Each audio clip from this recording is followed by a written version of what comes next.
Isang umaga, noong Nobyembre taong 2016, tahimik ang isang boarding house sa Pampanga na karamihan ay mga babaeng estudyante at empleyado ang nakatira. Nasa eskwela na ang ilan habang nasa kani-kanilang trabaho naman ang iba. Isa sa ilang naiwan sa gusali ang 22 taong gulang na si Janine Hilario, isang call center agent na kagagaling lamang sa kanyang night shift. Bandang 10:00 ng umaga, mahimbing na natutulog si Janine sa kanyang kwarto. Dahil sa pagod mula sa magdamag na trabaho, hindi niya napansing may taong palihim na nakapasok sa loob. Makalipas ang ilang sandali, nagising siya nang maramdaman niyang may gumagalaw sa kanyang tabi. Nang tuluyan niyang imulat ang kanyang mga mata, isang lalaki ang nakita niyang nakatayo habang sinusubukang hubarin ang kanyang suot. Doon siya tuluyang nagising at nanlaban. Mabilis niyang itinulak ang lalaki at nagsimulang sumigaw upang humingi ng saklolo. Sa lakas ng kanyang sigaw, nataranta ang salarin at agad na tumakbo palabas ng kwarto. Sa pagmamadaling makatakas, halos hindi nito maisuot ang maayos ang kanyang shorts habang bumababa sa hagdan. Patuloy na sumigaw si Janine habang sinusubukang sundan ng tingin ng lalaki. Bagamat mabilis lamang ang pangyayari, malinaw niyang nakita ang mukha nito. At doon siya higit na natakot. Hindi estranghero ang lalaking pumasok sa kanyang silid. Ang nakita ni Janine ay ang 27 taong gulang na si Alpi Castro, anak ng kanilang landlady. Pamilyar sa lahat ng tenant si Alpi. Madalas itong makita sa gusali upang mangolekta ng renta, magkumpuni ng mga sirang gamit at tumulong kapag may problema sa mga kwarto. At dahil anak nga ito ng may-ari, hindi rin nakapagtatakang malaya itong nakakapasok sa loob at nakakalabas sa boarding house. Ngunit noong umagang yon, nagsimulang magkaroon ng ibang kahulugan ng kalayaang yon. Nanginginig at umiiyak na lumabas sa kanyang silid si Janine upang humingi ng tulong. Hindi niya alam kung gaano katagal naroon si Alpi bago siya nagising o kung ano pa sana ang maaaring mangyari sa kanya kung hindi siya kaagad nakapanlaban. Ngunit may isa pang bagay na nagsimulang pumasok sa isip ng mga tenant nang malaman nila ang insidente. Ilang buwan bago ang tangkang pag-atake kay Janine, mayroon ng kakaibang problemang paulit-ulit na nangyayari sa boarding house. Nagsimula ito sa simpleng pagkawala ng mga underwear na nakasampay sa likod ng gusali. Nung una, wala gaanong nagbigay pansin dahil maraming babae ang sabay-sabay na naglalaba at gumagamit ng iisang sampayan. Inakala nilang maaaring napagkamalan lamang ng ibang tenant ang kanilang mga gamit. Posible rin umanong natangay ng hangin o nahulog sa kung saan. Ngunit makalipas ang ilang linggo, muli itong nangyari. May isang estudyanteng nawalan ng 2 panty. Sumunod naman ang isang empleyadong 3 ang biglang nawala sa kanyang sinampay. Nang magsimulang magtanungan ang mga babae, sa kanila napagtantong hindi pala iisang tenant lamang ang nakaranas nito. Mas lalong naging kahina-hinala ang pangyayari nang mapansin nilang iisang uri lamang ng gamit ang madalas na mawala. Walang kumukuha ng pantalon, blouse, tuwalya o iba pang damit. Ang paulit-ulit na nawawala ay mga panty ng mga babaeng tenant. Dahil dito nawala ang kanilang paniniwalang simpleng pagkakamali lamang ang nangyayari. May isang taong sadyang pumipili at kumukuha ng kanilang mga salawal. Nagsimulang maging maingat ang mga nangungupahan. Ang ilan ay hindi pa nagsasampay kapag gabi. Ang iba naman ay naghihintay hanggang matuyo ang kanilang labada upang agad itong maipasok. May ilang tenant na naglalagay ng maliliit na marka sa loob ng kanilang mga gamit upang madali nilang makilala kung sakaling makita nila itong muli. Nagplano rin silang salitan sa pagbabantay sa sampayan. Sa unang ilang araw, walang nawala. Ngunit kapag naging abala na silang lahat at walang nakatingin sa likod ng gusali, saka muling may nawawalang salawal. Para bang alam ng kumukuha kung kailan sila nagbabantay at kung kailan ligtas itong makakalapit sa sampayan. Dahil dito napunta ang kanilang hinala sa mga lalaking nakatira sa katabing boarding house. Pinakamadalas nilang pag-usapan ng isang tenant na nagngangalang Ralph Pedralves. Kilala itong palabiro ngunit madalas ay lumalampas sa hangganan ng kanyang mga sinasabi.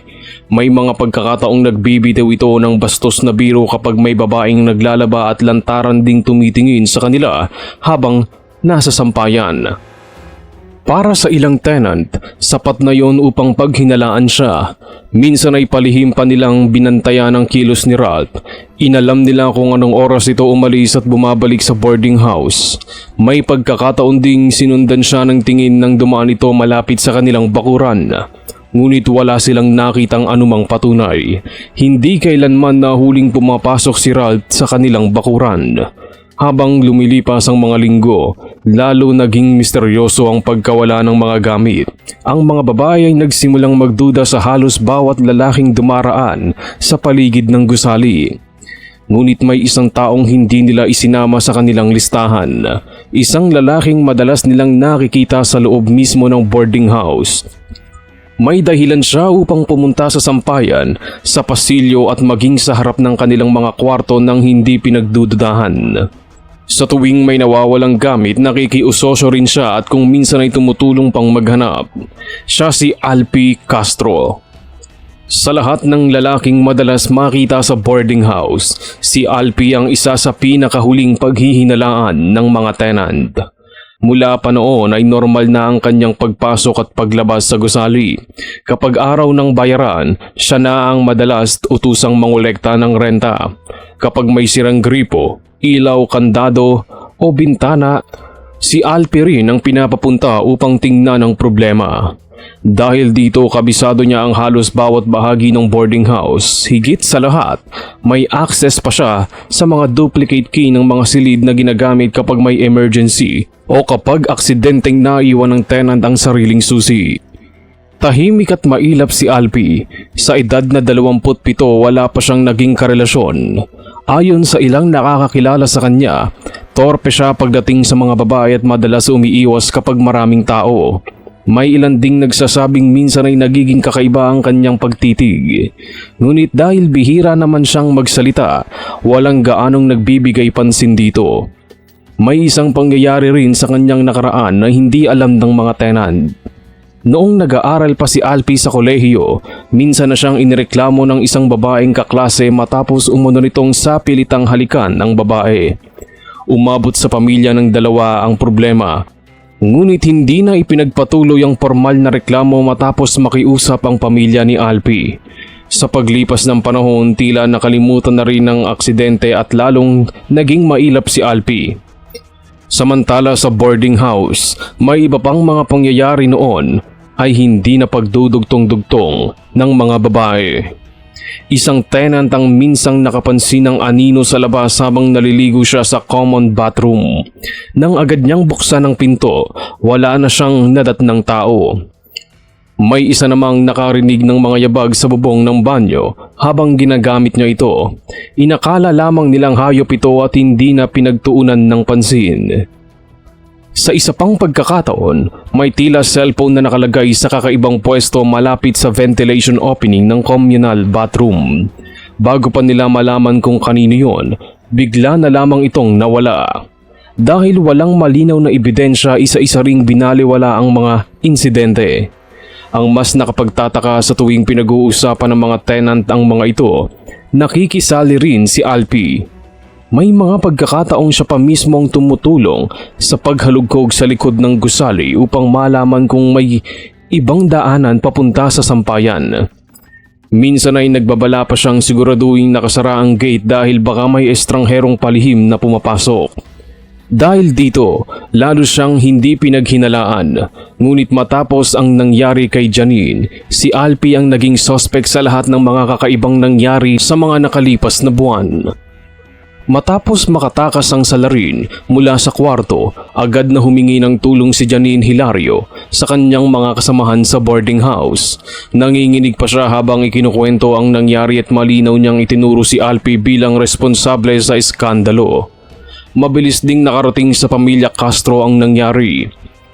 Nang malaman ng ama ni Alpi na balak ni Janine na dalhin ang reklamo sa pulisya, agad niya itong kinausap. Sinubukan niyang kumbinsihin ng dalaga na huwag nang palakihin ang problema. Ayon sa naging salaysay ni Janine, inalok umano siya ng libreng renta sa loob ng 1 taon at ibabalik din ng buo ang kanyang deposito kung hindi na niya itutuloy ang reklamo laban kay Alpi. Nangako rin ng landlord na hindi na niya papayagang pumasok ang anak sa boarding house na tinitirhan ng mga babae. Ngunit para kay Janine, huli na ang pangakong yun. Para sa kanya, walang halaga ang 1 libreng renta kung araw-araw naman siyang matutulog na may takot na maaaring bumalik ang taong nagtangkang lumabag sa kanyang pribadong espasyo. Matapos ang reklamo ni Janine Hilario at ang magkakatugmang salaysay ng iba pang tenant, formal nang pinalawak ng mga otoridad ang investigasyon laban kay Alpi Castro. Sa pamamagitan ng kaukulang legal na proseso, isinagawa ang paghahalughog sa kwarto at mga formal na gamit ni Alpi. Sa unang tingin, ordinaryo lamang ang silid, may kama, aparador, ilang kagamitan at mga lumang kahon. Ngunit nang isa-isang buksan ng mga investigador ang mga lalagyan, may nakita silang bagay na agad na nagbigay ng bagong direksyon sa kaso. Sa isang tagong bahagi ng kwarto ay natagpuan ang isang lalagyan na puno ng iba't ibang salawal ng babae. Iba-ibang kulay, disenyo at sukat ng mga ito. Nang ipakita ang ilan sa mga nakuwang gamit sa mga tenant, agad na nakilala ng ilang babae ang kanilang mga nawawalang damit. Hindi doon natapos ang natuklasan ng mga otoridad. Sinuri rin ang cellphone ni Alpi bilang bahagi ng investigasyon. Sa gallery nito natagpuan ang mga larawang palihim na nakunan sa ilang babaeng nakatira sa boarding house. Mga larawang malinaw na lumabag sa privacy ng mga babae. Mas nakakabahala ang iba pang impormasyong nakita sa cellphone. May mga tala tungkol sa oras ng pagpasok at pag-alis ng ilang tenant. May mga araw na nakalista kung kailan may klase ang mga estudyante at kung anong oras naman umaalis para sa trabaho ang ilang empleyado. Kasama sa mga pangalan ang kay Janine. Dahil dito nagsimulang maniwala ang mga investigador na hindi basta pagkakataon lamang ang pagpili sa umagang yon. Bilang anak ng landlord, alam ni Alpi kung sino ang karaniwang naiiwan sa gusali. Alam din niyang night shift si Janine at natutulog ito sa umaga. Higit sa lahat, may paraan siyang makapasok sa mga silid dahil sa mga duplicate key na hawak ng kanilang pamilya. Sa gitna ng lumalalim na kaso, sinubukan ng pamilya ni Alpi na ipaliwanag ang kanyang mga kilos sa pamamagitan ng umano'y problema nito sa pag-iisip. Iginiit nilang matagal nang kakaiba ang asal ng lalaki at maaaring hindi nito lubos na nauunawaan ang bigat ng kanyang ginagawa. Dahil dito isinailalim si Alpi sa kaukulang evaluation upang matukoy kung may kondisyon itong maaaring makaapekto sa kakayahan niyang maunawaan ang kanyang mga kilos at pananagutan. Ngunit batay sa naging pagsusuri, walang sapat na batayan upang sabihing hindi niya naunawaan ang kanyang ginagawa.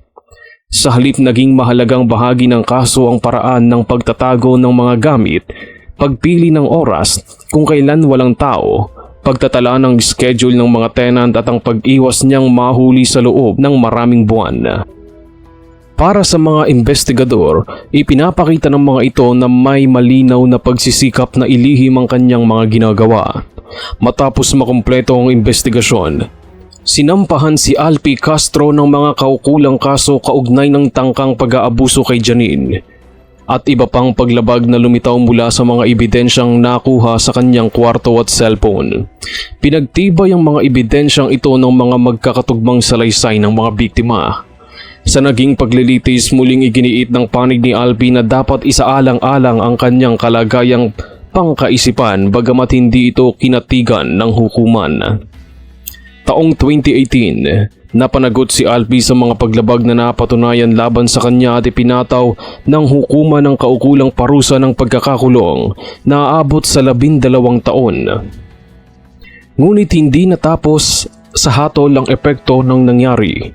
Tuluyang umalis si Janine sa boarding house dahil sa takot na idinulot ng pangyayari. Sumunod ding umalis ang ilang pang tenant. Ang lugar na dati nilang pinili dahil mura malapit sa paaralan at trabaho at inaakala nilang ligtas ay naging lugar na ayaw na nilang balikan. Bumagsak din ang tiwala sa pamilya ng landlord. Maraming kwarto ang nabakante at nahirapan silang kumuha ng mga bagong tenant nang kumalat sa lugar ang nangyayari.